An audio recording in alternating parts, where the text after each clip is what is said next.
কুড়িগ্রাম। আমি তারিকুল ইসলাম স্যারকে বক্তব্য রাখার জন্য বিনীতভাবে আহ্বান জানাই।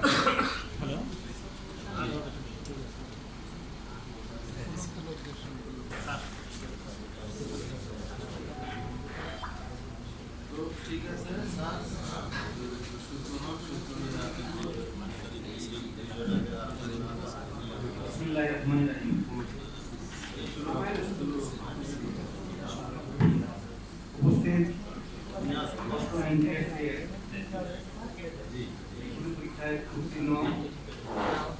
পরীক্ষার্থী, শিক্ষকবৃন্দ এবং ইলেকট্রনিক ও প্রিয় মিডিয়া উপস্থিত সাংবাদিকবৃন্দ, অভিষ্ট সুধীবৃন্দ, সকলকে আমার সালাম, আসসালামু আলাইকুম।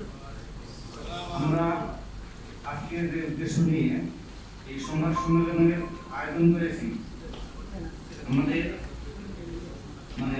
অবস্থানটা পরিষ্কার।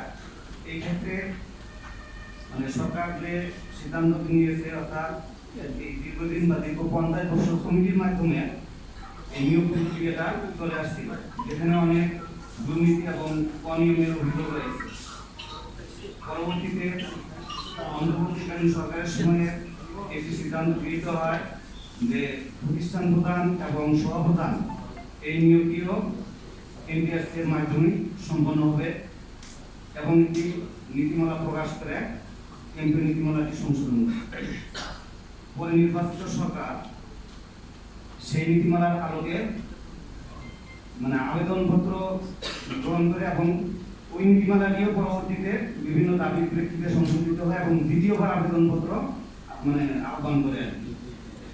তারপরে সকল ধাপ সুষ্ঠুভাবে সম্পন্ন করে যথারীতি আমাদের লিখিত পরীক্ষা শেষ করে এবং রাজধানীর 9টি কেন্দ্রে 4টি শিফটে এই পরীক্ষাটি অনুষ্ঠিত হয়, এখন পরীক্ষা অনুষ্ঠানের পরে যদিও স্বল্প সময়ের মধ্যে আমাদের এই লিখিত পরীক্ষার রেজাল্টটি হয়, কিন্তু পরবর্তীতে আমাদের ভাইবা যে সময় হওয়ার কথা ছিল, দীর্ঘ 1.5 মাসের এখন ভাইবা পরীক্ষা নিয়ে আমরা একটা অনিশ্চয়তার মধ্যে আছি। তা আমরা সরকারকে